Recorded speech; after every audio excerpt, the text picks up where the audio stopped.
Peace be with you, everyone. Welcome to the channel. My name is Trevor. Very grateful to have you here. And today's video is going to be a recap of my weekly fragrance rotation, rounding out the second week of December here.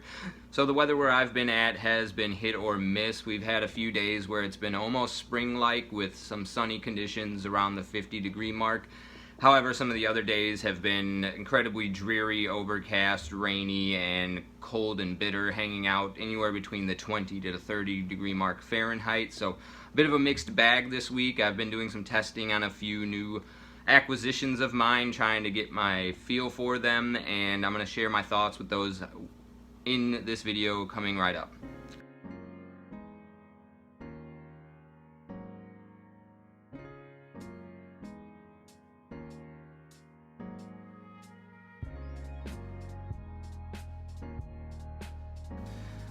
Alright, so today we are starting off with the weekly rotation review. Starting with Monday last week, I decided to grab for By The Fireplace. Have been getting in the mood for that festive season.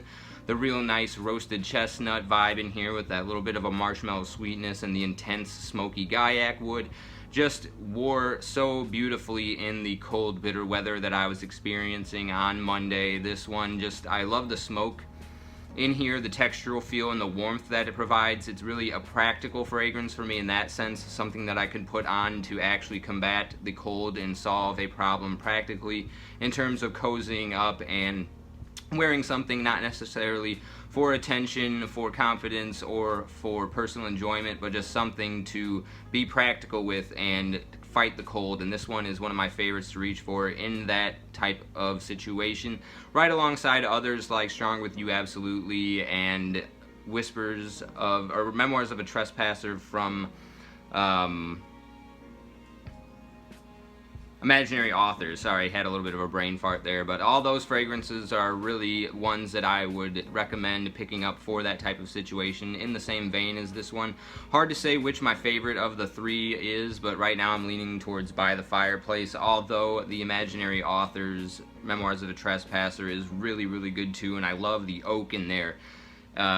It's just one of my favorite notes, oak, so definitely check the three of those ones out, but this was my companion for the day on Monday. Okay, so Tuesday I started to get a little bit of a itch for BOOZY Accords, and it brightened up quite a bit and it was nice and sunny. Still pretty cold around the 30-degree mark, so it was something that I really wanted to reach for.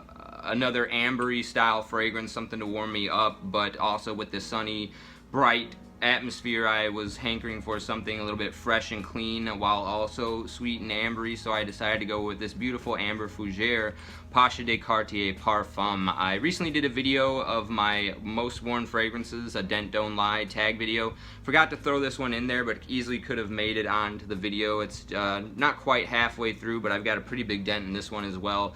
Love wearing this one. I did get a compliment on it from one of the customers when I was delivering that night. And it's the major players for me in here are a really nice BOOZY Accord, a fir balsam note, and then that ambery sweetness from, I think, like a benzoing. Very sticky style textural feel, very syrupy almost, but not in a synthetic way. It just has a very nice, almost like malty feel to it, and I highly recommend this one. I still need to get my nose on the original Pasha de Cartier, the green juice one, hoping to try that one out this spring, but as far as just something great for the month of December, I think this is an auto-include for anybody's collection, especially if you enjoy that fougere style, cleanly fragrance, and also hankering for something boozy and sweet. Okay, so that itch carried me through the next couple of days here. So for Wednesday, it was starting to get a little bit more overcast again and cloudy and cold, but I was still in the mood for something boozy as well as clean and sophisticated, so I went with another amber fougere or a sweet fougere fragrance. This is Azzaro Pour Homme Intense. Sadly discontinued, but you can still find 50 ml bottles for halfway decent prices on places like eBay and Mercari, and I wouldn't pay more than 100 for 100 ml. Sadly, the prices are hovering around like 200, I think, but if you can find it on a Facebook group or something, definitely recommend picking it up. This one also shares in that boozy fougere appeal while adding a cinnamon note as well that really warms you up and provides a really nice sense of coziness to an otherwise clean, sophisticated, soapy style fragrance. A flanker to the original Azzaro Pour Homme. This one is got Christmas time written all over it for me though. It just carries that sophisticated, put together vibe that you would have during a holiday dinner or a holiday party, some event like that, while also holding on to that festive cinnamon spice, that little bit of a boozy funness, while remaining very grown up. Just something beautiful that I'm really sad is no longer available, but would recommend trying to hunt one down before they completely dry up. That's Azzaro Pour Homme Intense for Wednesday. Okay, and still holding on to that taste for something a little bit boozy and fun. It was a little bit more sunny for me on Thursday, so I wanted to grab for something a little bit fun, but still pretty cold, around the 30-degree mark, so I wanted something to cut through that and decided to go with another discontinued gem. This is Thierry Mugler's Pure Malt. Again, very nice malty textural feel with a very fun feeling fruitiness. Don't really get too much booziness other than the almost like brand style malty textural feel that it has going on here, along with that caramel style sweet syrupy vibe that the Mugler line is known for, similar to Animal. But yeah, this one just absolutely one of my favorite wares of the week this past week. I haven't reached for it in a while just because it's been discontinued and I'm trying to conserve my juice. I'm a little bit past the halfway point, so really loved wearing it though. I'm hopefully going to be getting some more wearings with it over the course of this December, which I feel is the best month for this fragrance, December and January. Just a super fun fragrance while also maintaining that masculine frame without going too bubblegum or youthful. Just really amazing stuff, and a shame that they discontinued this entire line because it was one of the best in Fragcom in my opinion. Okay, so Friday we really kicked off in temperature. This was where we hit the 50-degree mark. It was around 50 degrees Friday and Saturday. It was sunny for us here in the Midwest on Friday, however, while it got dreary and overcast, while maintaining that 50-degree mark by Saturday. So kind of springtime-like weather, so I decided to reach for this one, a new one to my collection. I managed to get a good deal on this during the Black Friday sales that were going on. Picked it up well under retail, and I wouldn't recommend paying anywhere close to retail for it, but if you can get a good deal, I would say maybe sample it first. But I did see an even better deal that Chaos Fragrances Dallas posted in his community tab, that they were going for $211 on FragranceNet, and that is quite a bit more, or quite a bit less than what I ended up scooping it up for, but still, I think that's a great deal for this fragrance if you can get it that low. This is Amouage Reflection 45. So very similar to the original Reflection. It almost would be redundant to have both in my opinion. So if you already have that one, I would say just maybe sample this and see if it's worth picking up for you. I almost feel like I prefer the original Reflection. I've only worn this one a single time, however, up to date. So I'm going to want to get some more experience with it, especially in the spring season, maybe see if it comes off my skin a little bit more in the heat. But sat pretty close, didn't get any comments on it from the wearing experience that I had on Friday, but I was catching wafts here and there, but it was fleeting. I almost feel like I just go nose blind to most Amouage fragrances, so the wearing experience is kind of hit or miss for me. But yeah, it's definitely a lot more spicy and less floral than the original Reflection, man. So if you felt that the original Reflection was too effeminate because of the heavy floral tones that it had, this one tones that down and goes into a more resinous and spicy direction. So it definitely has a little bit more of a masculine frame for it going on than the original Reflection. I really do enjoy this fragrance though. I love the smell of it. I love to kind of digging my hand into it and smelling it a little bit, but the heavy oil concentration, I think, detracts a little bit from a heavy scent cloud and a good sillage. So I'm, again, kind of new to the fragrance, getting to know it a little bit, but I wasn't entirely wowed by it, by the hype that it's been getting and the high price tag on it. But I'm glad to own it in the collection and looking forward to wear it some more. So that was Reflection 45 for Friday. And then I did have, Friday was the only night where I had a scent of the night. I came home, washed up, and decided to put this on to kind of unwind and enjoy the coziness that it provided. This is Enigma Parfum Cologne from Roja. So I'm hoping to get the Parfum not Cologne version eventually. That's I've heard a lot of good things from some noses that I trust on that one, but this one I think is a great time as well. It's got a beautiful silky textural feel to it that you can't really replicate in clones or cheaper fragrances. I feel like there's something about, I feel like the things that clones can't do are texture. There's certain textures that you can only really hit on with high quality ingredients, and this is one of those fragrances. The silky textural feel that the vanilla has in here, the otherwise very nice cola style scent profile that the spices and resins bring to the table with this one. It feels like a very silky root beer, like almost like the candy floss vibe analogy that you get with Baccarat Rouge, but going into a root beer or a Coca-Cola style scent profile. Very nice, and then it has a powdery texture as well. Reminds me of like wearing a powdered wig. Like that's one of the images that come to mind when I smell this fragrance, because it has a little bit of an aristocratic vibe to it. So like the powdery aristocratic combination brings to mind powdered wig for me.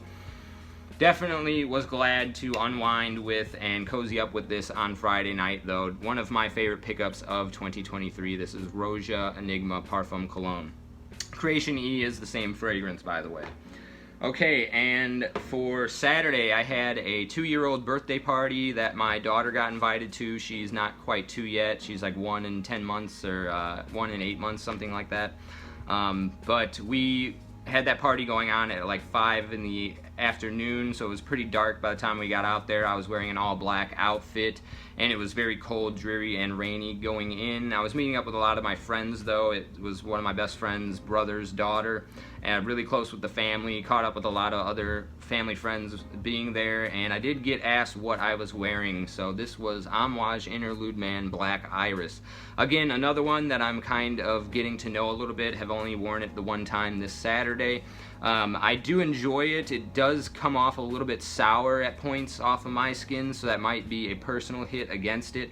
Again, I also commented that I feel like I go nose blind to Amouage fragrances somewhat, but I do enjoy the smoky quality in here, and I'm looking forward to wearing this more in the depths of winter, in the snowy season, out in the bitter cold when I'm delivering for my job as a delivery driver. And I do really enjoy the iris in here. It reminds me a little bit of a smokier version of something like Prada L'Homme Intense.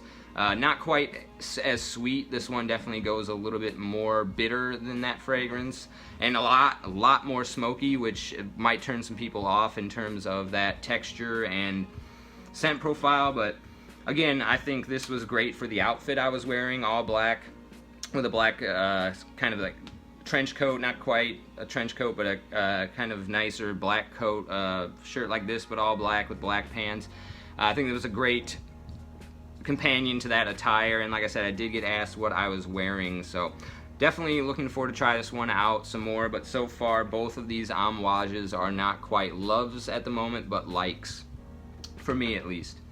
Okay, and finally, Sunday. Sunday was a lazy Sunday. I meant to get up and go do a little bit more, but me and my daughter went to go put my daughter down because she was getting kind of cranky, and I cuddled up with her, and then all of a sudden, it was just 3.5 hours later, and we both took a super long nap that I wasn't penciling into my scheduling for the day. But glad that we got that rest that we seemingly needed. And the fragrance that I wore throughout the day on that lazy Sunday was the cozy Nasomatto Baraonda. So this is sort of like if you take Mancera's or Montal's Intense Cafe or Ristretto Intense Cafe and replace the coffee with whiskey. This dries down into that same sort of rose, musk, vanilla that you get from those fragrances, as well as mocha wood from Fragrance World. So if you have any of those, this might be redundant, because even though it does have that boozy accord, which I do love and makes this my favorite out of all that genre fragrance, it dries down into that very similar vanilla, musk, rose combination that you get from those. So even though it's not compared to those, because those go in a coffee direction and this goes into a whiskey direction, it does remind me a lot of those in the wearing experience. That being said, those are some of my favorite ones to wear for cozy, cuddling up around the house occasions, and this one does that the best that I've tried out of anything in my collection so far, that rose, musk, vanilla. And Definitely an addicting style scent profile, something I come back to often. Not sure how often I'll wear it outside of the house though, because of the heavy whiskey vibe that it gives off. Almost comes off a little bit too like you've been drinking.